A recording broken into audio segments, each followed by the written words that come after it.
KMIC നാടിന്റെ ചലനങ്ങൾ കൺമുന്നിൽ കാണാം, വാർത്താവിശേഷത്തിൻ ചെപ്പു തുറക്കാം. KMIC news.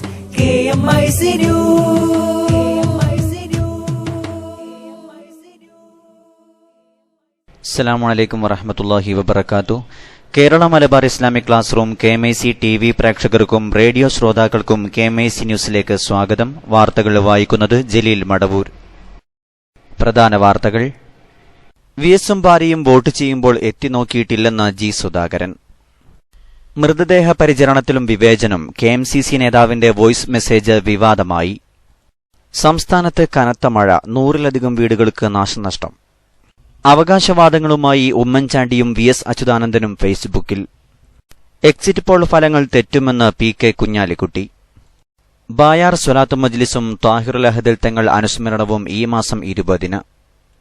സൗദി അറേബ്യയിൽ ഹോട്ടൽ മേഖലയിലെ സൗദിവൽക്കരണം നടപടികൾ ഈ മാസം 24-ന് ആരംഭിക്കും. വാർത്തകൾ വിശദമായി.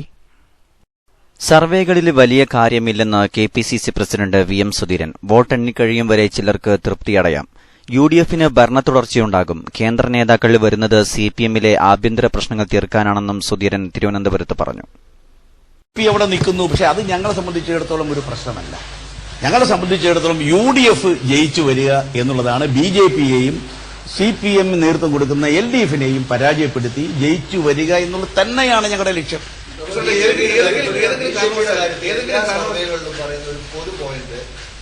BJP ട്രെൻഡായിട്ട് വന്നു, അത് UDF-ന് ദോഷം ചെയ്യുന്നു.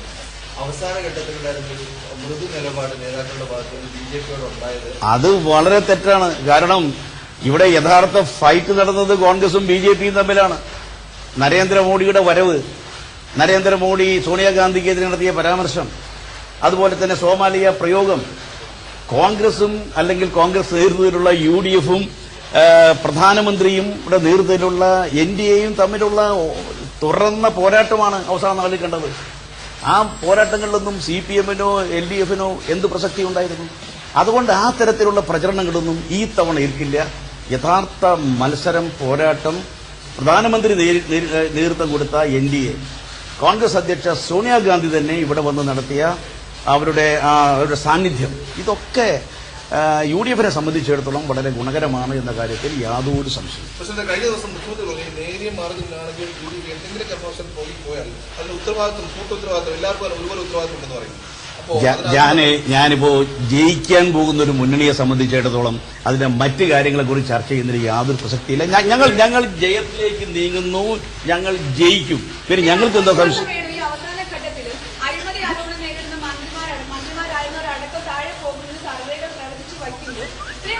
എനിക്ക് മനസ്സിലാകാത്തത്, നിങ്ങളെപ്പോലെ വളരെ പ്രബുദ്ധരായ മാധ്യമ പ്രവർത്തകർ ഈ സർവേയിൽ അത്രയും അങ്ങനെ അമിതമായി അതിൽ വിശ്വസിക്കരുത്. അതിൽ അങ്ങനെ വലിയൊരു സംഗതി കാണരുത്. കാരണം നിങ്ങൾ അതിനേക്കാളും നിങ്ങൾ പറഞ്ഞാൽ ഞാൻ മനസ്സിലാക്കും. സർവേ വന്ന് ആരെങ്കിലും ഏതെങ്കിലും മണിക്കൂർ ഏതെങ്കിലും തരത്തിൽ ആളുകളെ സംസാരിച്ചു, അതിന്റെ അടിസ്ഥാനത്തിൽ ഏതെങ്കിലും അഭിപ്രായം പറയുന്നതിലൊന്നും വലിയ പ്രസക്തി ഉണ്ടെന്ന് എനിക്ക് തോന്നുന്നില്ല. VSും ഭാര്യയും വോട്ട് ചെയ്യുമ്പോൾ എത്തിനോക്കിയിട്ടില്ലെന്ന് ജി സുധാകരൻ. അനുമതിയുള്ളതിലും കൂടുതൽ പേരെ പോളിംഗ് ബൂത്തിലേക്ക് കടത്തിവിട്ട പോലീസാണ് വീഴ്ച വരുത്തിയതെന്നും ജി സുധാകരൻ പറഞ്ഞു. ദേശാഭിമാനിയടക്കം ഒരു മാധ്യമവും തന്നെ സംരക്ഷിച്ചില്ലെന്നും താൻ വേട്ടയാടപ്പെടുകയാണെന്നും സുധാകരൻ കുറ്റപ്പെടുത്തി. പറവൂർ ഗവൺമെന്റ് സ്കൂളിൽ VS അച്യുതാനന്ദൻ വോട്ട് ചെയ്യുമ്പോൾ ജി സുധാകരൻ എത്തിനോക്കിയെന്ന് കാണിച്ച് എതിർ സ്ഥാനാർത്ഥി ഷേഖ് P ഹാരിസ് കലക്ടർക്ക് നൽകിയ പരാതിയോടായിരുന്നു പ്രതികരണം. താൻ ചട്ടം ലംഘിച്ചിട്ടില്ല, കൂടുതൽ ആളുകളെ ബൂത്തിലേക്ക് കടത്തിവിട്ട പോലീസാണ് കുറ്റക്കാർ. UDF-ന്റെ പരാതിയെ നിയമപരമായി നേരിടും. VSുമായി തനിക്കുള്ളത് ആത്മബന്ധമാണെന്നും അദ്ദേഹം പറഞ്ഞു. തെറ്റില്ല, ഞാൻ ചട്ടം ലംഘിച്ചിട്ടില്ല. പക്ഷേ ബോധപൂർവമാണ് വേറെ പ്രശ്നം. തിരിഞ്ഞ് ചെന്നിത്തലയ്ക്ക് വീഴാൻ പോവാ. ചെന്നിത്തലയുടെ പോലീസാണ് ആളെ കയറ്റിയത്. പോളിംഗ് സ്റ്റേഷനിൽ 300ഓളം ആൾ ഇടിച്ചു കയറി. 100 പേരെ നിൽക്കാൻ പറ്റുള്ളൂ, ബാക്കി വെളിയിൽ നിൽക്കാണ്. മാധ്യമ 30 പേര് കയറി, ക്യാമറ കയറി. പോലീസല്ലേ അവിടെ കയറ്റാവുന്ന? VS ഭാര്യ മത്സരം സിസ്റ്റർ, മകൻ അരുൺ അദ്ദേഹത്തിന്റെ ഭാര്യ സ്ഥാനാർത്ഥി, എനിക്ക് കയറാമല്ലോ. ഞങ്ങൾ 5 പേരുള്ളത് ബാക്കിയുള്ള എന്തിനു കയറ്റി? അവകാശവാദങ്ങളുമായി ഉമ്മൻചാണ്ടിയും VS അച്യുതാനന്ദനും ഫേസ്ബുക്കിൽ. തുടർഭരണത്തിനുള്ള ജനങ്ങളുടെ അഭിലാഷമാണ് ഉയർന്ന പോളിംഗ് ശതമാനമെന്ന് ഉമ്മൻചാണ്ടി പറയുമ്പോൾ 100 സീറ്റ് നേടി അധികാരത്തിലെത്തുമെന്നാണ് VS അച്യുതാനന്ദന്റെ പ്രതികരണം. ഫേസ്ബുക്കിലൂടെ ഇരുവരും വോട്ടർമാർക്ക് നന്ദിയും പറഞ്ഞു. കേരളത്തിലെ ജനങ്ങൾ അത്യാവേശപൂർവ്വമാണ് തിരഞ്ഞെടുപ്പ് പ്രക്രിയയിൽ പങ്കെടുത്തതെന്ന് ഉമ്മൻചാണ്ടി. ജനങ്ങൾ തുടർഭരണം ആഗ്രഹിക്കുന്നു. ഉയർന്ന പോളിംഗ് ശതമാനം അതാണ് പ്രതിഫലിപ്പിക്കുന്നത്. 2 മാസത്തെ പ്രചാരണത്തിൽ UDF-നോട് അനുഭാവപൂർവ്വം പെരുമാറുകയും സമ്മതിദാനാവകാശം രേഖപ്പെടുത്തുകയും ചെയ്ത മലയാളികൾക്ക് നന്ദി രേഖപ്പെടുത്തിയാണ് ഉമ്മൻചാണ്ടി കുറിപ്പ് അവസാനിപ്പിക്കുന്നത്. കേരളീയർ ശരിയായ വിധത്തിൽ വോട്ട് വിനിയോഗിച്ചുവെന്നാണ് VS-ന്റെ പ്രതികരണം. അതിന്റെ സൂചനയാണ് എക്സിറ്റ് പോൾ ഫലങ്ങൾ. UDF-ഉം BJP-യും വോട്ട് കച്ചവടം നടത്തിയില്ലെങ്കിൽ തിരഞ്ഞെടുപ്പിന് മുമ്പ് താൻ പ്രഖ്യാപിച്ചതുപോലെ 100 സീറ്റ് എന്ന ലക്ഷ്യത്തിലേക്ക് എത്തും. പെരുമാറ്റച്ചട്ടങ്ങൾ പാലിക്കുന്നതിനു വേണ്ടിയാണ് ഔദ്യോഗിക പ്രചാരണം അവസാനിപ്പിച്ച ശേഷം സമൂഹമാധ്യമങ്ങളിൽ നിന്ന് മാറി നിന്നതെന്നും VS പറയുന്നു. 2.5 മാസത്തോളം ആരോപണങ്ങളും പ്രത്യാരോപണങ്ങളുമായി ഫേസ്ബുക്കിലൂടെ തമ്മിലടിച്ച ഇരുവരും വോട്ടെടുപ്പ് കഴിഞ്ഞതോടെ വീണ്ടും നവമാധ്യമങ്ങളിൽ സജീവമായി. എക്സിറ്റ് പോൾ ഫലങ്ങൾ തെറ്റുമെന്ന് PK കുഞ്ഞാലിക്കുട്ടി. UDF-ന് മുൻതൂക്കമുണ്ട്, കണക്കുകൂട്ടൽ മാറിയിട്ടില്ല. ഏതെങ്കിലും എക്സിറ്റ് പോൾ ശരിയാകാറുണ്ടോയെന്നും കുഞ്ഞാലിക്കുട്ടി മലപ്പുറത്ത് പ്രതികരിച്ചു. ആ നിലക്ക് ഞങ്ങള് ആദ്യം പറഞ്ഞ നിലക്കൊന്നും ഒരു വ്യത്യാസവും വന്നിട്ടില്ല. കുറെ സർവേകൾ വന്നു. കഴിഞ്ഞ പ്രാവശ്യം ഇതേപോലെ ഒരു 4-5 സർവേ ഉണ്ടായിരുന്നു. അന്ന് LDF-നാണ് വിജയം പ്രവചിച്ചത്. പക്ഷെ റിസൾട്ട് വന്നപ്പോൾ UDF ജയിച്ചു. സർവേ ഫലം അത്രയേ ഉള്ളൂ. സർവേ ഫലം വെച്ചിട്ട് കാര്യങ്ങൾ ആരും തീരുമാനിക്കാറില്ല. വോട്ടെണ്ണി കഴിയുമ്പോൾ തന്നെ തീരുമാനിക്കാറുള്ളൂ.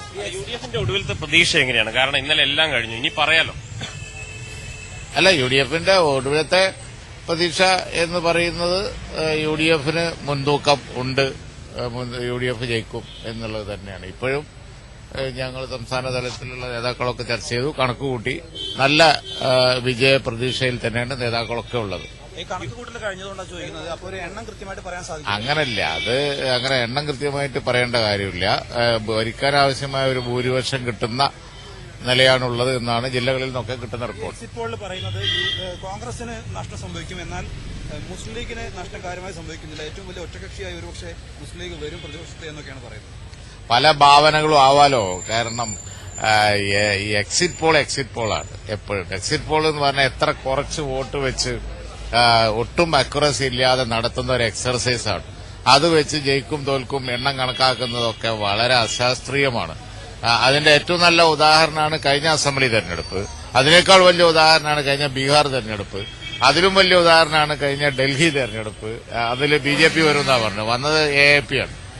ഏതെങ്കിലും ഒരു എക്സിറ്റ് പോൾ കറക്റ്റ് ആവാറുണ്ടോ? വലിയൊരു ഇടതു തരംഗം അല്ലെങ്കിൽ വലിയൊരു തകർച്ച UDF-ന് പ്രതീക്ഷിക്കുന്നു? ഒട്ടുമില്ല. UDF-ന് മുൻതൂക്കം ഉണ്ട് എന്ന് തന്നെയാണ് ഞങ്ങളൊക്കെ പ്രതീക്ഷിക്കുന്നത്. ഇനി പ്രതീക്ഷ കൂടുകയാണോ ചെയ്തത്, കുറയുകയാണോ ചെയ്തത്? ഞങ്ങൾ ആദ്യം മുതലുള്ള ഒരു കണക്കുകൂട്ടലുണ്ട്. അതിൽ വ്യത്യാസം വന്നിട്ടില്ല.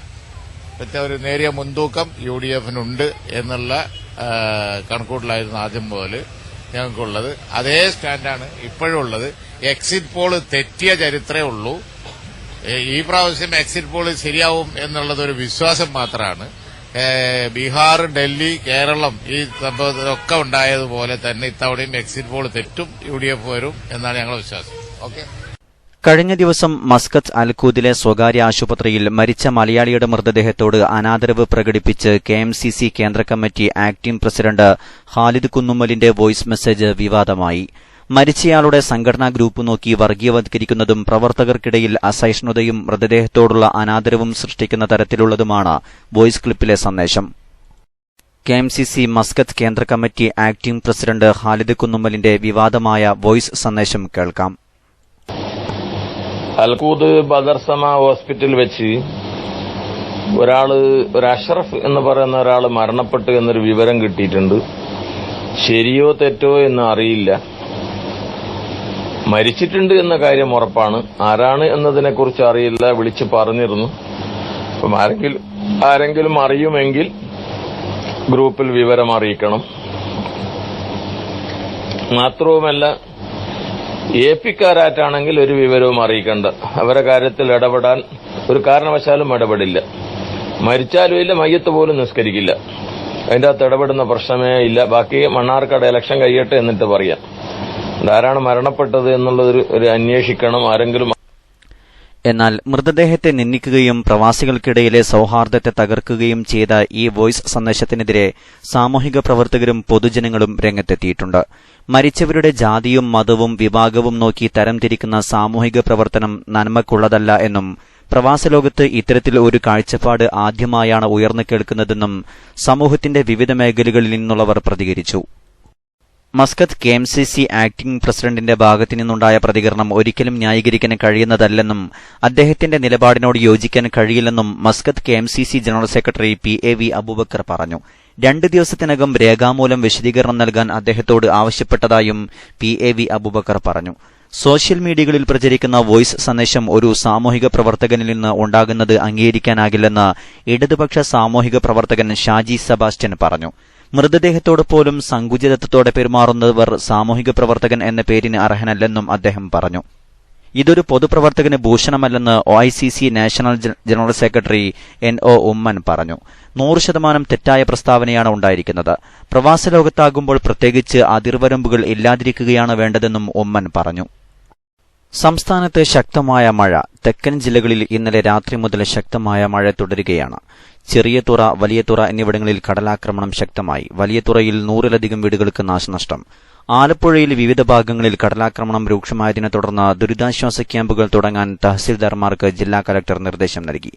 ചെല്ലാനം, ചേർത്തല, തൃക്കുന്നപ്പുഴ പ്രദേശങ്ങളിൽ വീടുകളിലേക്ക് കടൽ കയറി. പുറക്കോട് 2 വീടുകൾ തകർന്നു. കൊച്ചിയിലും കൊല്ലത്തും കനത്ത മഴ തുടരുകയാണ്. തമിഴ്നാട് തീരത്ത് രൂപം കൊണ്ട ന്യൂനമർദ്ദമാണ് മഴ കനക്കാൻ കാരണമായിട്ടുള്ളത്. വരുന്ന 24 മണിക്കൂർ കൂടി ശക്തമായ മഴയ്ക്കും മണിക്കൂറിൽ 55 കിലോമീറ്റർ വേഗതയിലുള്ള കാറ്റിനും സാധ്യതയുള്ളതായി കാലാവസ്ഥാ നിരീക്ഷണ കേന്ദ്രം അറിയിച്ചു. മുൻകരുതലുകൾ എടുക്കണമെന്ന് കലക്ടർമാർക്ക് ദുരന്ത നിവാരണ അതോറിറ്റി നിർദ്ദേശം നൽകിയിട്ടുണ്ട്. സൗദിയിൽ ഹോട്ടൽ മേഖലയിലെ സൗദിവൽക്കരണം നടപടികൾ ഈ മാസം 24-ന് ആരംഭിക്കും. മക്കയിൽ സംഘടിപ്പിക്കുന്ന സ്വദേശി യുവാക്കളുടെ സംഗമത്തിൽ തൊഴിൽ അപേക്ഷകൾ സ്വീകരിക്കും. വിശദാംശങ്ങൾ കരീം ഏലംകുളം നൽകുന്നു. ഹോട്ടൽ, അപ്പാർട്ട്മെന്റ്, ഹജ്ജ്, ഉംറ തീർത്ഥാടകരുടെ താമസ കേന്ദ്രങ്ങൾ, ടൂറിസ്റ്റ് മേഖലയിലെ താമസ സൌകര്യങ്ങൾ എന്നിവ സ്വദേശിവൽക്കരിക്കാനുള്ള നടപടികൾ മെയ് 24-ന് ആരംഭിക്കുമെന്ന് സൌദി വിനോദ വകുപ്പ് വ്യക്തമാക്കി. ഏറ്റവും കൂടുതൽ താമസ ഹോട്ടലുകളും തീർത്ഥാടക കേന്ദ്രങ്ങളുമുള്ള മക്ക നഗരത്തിൽ നിന്നാണ് ഇതിന് തുടക്കം കുറിക്കുന്നതെന്ന് മാനവ വിഭവശേഷി കേന്ദ്രം മേധാവി നാസിർ അൻ-നസ്മി പറഞ്ഞു. മെയ് 24-ന് സൌദി ടൂറിസം അതോറിറ്റി മക്കയിൽ സംഘടിപ്പിക്കുന്ന സ്വദേശി യുവാക്കളുടെ സംഗമത്തിൽ ഈ മേഖലയിൽ ജോലി ചെയ്യാൻ താൽപര്യമുള്ളവരിൽ നിന്ന് അപേക്ഷകൾ സ്വീകരിച്ചു തുടങ്ങും. കുറഞ്ഞത് സെക്കൻഡറി വിദ്യാഭ്യാസവും ഹോട്ടൽ, അപ്പാർട്ട്മെന്റ് മേഖലയിൽ ജോലി ചെയ്യാൻ സന്നദ്ധതയുമുള്ള യുവതീ യുവാക്കൾക്ക് അപേക്ഷ സമർപ്പിക്കാം. ടൂറിസം അതോറിറ്റിയുടെ കീഴിലെ മാനവ വിഭവശേഷി വകുപ്പാണ് നിയമ നടപടികൾ പൂർത്തിയാക്കുക. ഹോട്ടലുകൾക്ക് പുറമെ ആരോഗ്യം, ഊർജ്ജം എന്നീ മേഖലകളിലും അടുത്ത വർഷം മുതൽ സ്വദേശിവൽക്കരണം ഊർജിതമാക്കും. 2022ഓടെ ഈ 3 മേഖലകളിലും 100% സൌദികൾ എന്നതാണ് തൊഴിൽ സാമൂഹിക ക്ഷേമ മന്ത്രാലയത്തിന്റെ ലക്ഷ്യം. മൊബൈൽ കടകളിലെ സൌദിവൽക്കരണം സെപ്റ്റംബറോടെ പൂർത്തിയാകുന്നതിന്റെ പിറകെയാണ് മറ്റു 3 സുപ്രധാന മേഖലകൾ കൂടി സ്വദേശികൾക്ക് മാത്രമായി പരിമിതപ്പെടുത്തുന്നത്. KMIC ന്യൂസിനു വേണ്ടി കരീം ഏലംകുളം. പതിനായിരങ്ങൾ സംബന്ധിക്കുന്ന ബായാർ മുജമ്മ മാസാന്ത സ്വലാത്ത് മജ്ലിസും സയ്യിദ് ത്വാഹിറുൽ അഹദൽ തങ്ങൾ അനുസ്മരണവും ഈ മാസം 20-ന് വെള്ളിയാഴ്ച മഗ്‌രിബ് നിസ്കാരാനന്തരം ബായാർ മുജമ്മയിൽ നടക്കും. സയ്യിദ് അബ്ദുറഹ്മാൻ ഇമ്പിച്ചിക്കോയ അൽ ബുഖാരി സ്വലാത്ത് മജ്ലിസിനും കൂട്ടപ്രാർത്ഥനയ്ക്കും നേതൃത്വം നൽകി അനുസ്മരണ പ്രഭാഷണം നടത്തും. ബായാർ അബ്ദുള്ള മുസ്ലിയാർ, അബ്ബാസ് മുസ്ലിയാർ അൽ മദീന, സി അബ്ദുള്ള മുസ്ലിയാർ, BS അബ്ദുള്ള കുഞ്ഞി ഫൈസി, പള്ളങ്കോട് അബ്ദുൽ ഖാദർ മദനി, അബ്ദുൽ ഹമീദ് മൗലവി ആലമ്പാടി, മുഹമ്മദ് സഖാഫി പാത്തൂർ, അബ്ദുറഹ്മാൻ സഖാഫി ചിപ്പാർ, ഉമർ സഖാഫി മുഹിമ്മാത്ത് തുടങ്ങി പ്രമുഖ നേതാക്കൾ സംബന്ധിക്കും. അവസാനമായി പ്രധാന വാർത്തകൾ ഒരിക്കൽ കൂടി. എക്സിറ്റ് പോൾ ഫലങ്ങൾ തെറ്റുമെന്ന് PK കുഞ്ഞാലിക്കുട്ടി. VS-ഉം ഭാര്യയും വോട്ട് ചെയ്യുമ്പോൾ എത്തിനോക്കിയിട്ടില്ലെന്ന് G സുധാകരൻ. സംസ്ഥാനത്ത് കനത്ത മഴ, 100-ലധികം വീടുകൾക്ക് നാശനഷ്ടം. മൃതദേഹ പരിചരണത്തിലും വിവേചനം, KMCC നേതാവിന്റെ വോയിസ് മെസ്സേജ് വിവാദമായി. ബായാർ സ്വലാത്ത് മജ്ലിസും ത്വാഹിറുൽ അഹദൽ തങ്ങൾ അനുസ്മരണവും ഈ മാസം 20-ന്. സൗദി അറേബ്യയിൽ ഹോട്ടൽ മേഖലയിലെ സൗദിവൽക്കരണം നടപടികൾ ഈ മാസം 24-ന് ആരംഭിക്കും. ഇതോടെ KMIC ന്യൂസ് ബുള്ളറ്റിൻ സമാപിക്കുന്നു. അടുത്ത ന്യൂസ് ബുള്ളറ്റിൻ സൗദി സമയം രാത്രി 10:30-ന്, തുടർന്ന് നാളെ വൈകിട്ട് ഇന്ത്യൻ സമയം 7 മണിക്ക്. ന്യൂസുകൾ അയക്കേണ്ട വിലാസം KMIC News Time @gmail.com. അസ്സലാമു അലൈക്കും വറഹ്മത്തുള്ളാഹി വബറകാതുഹു.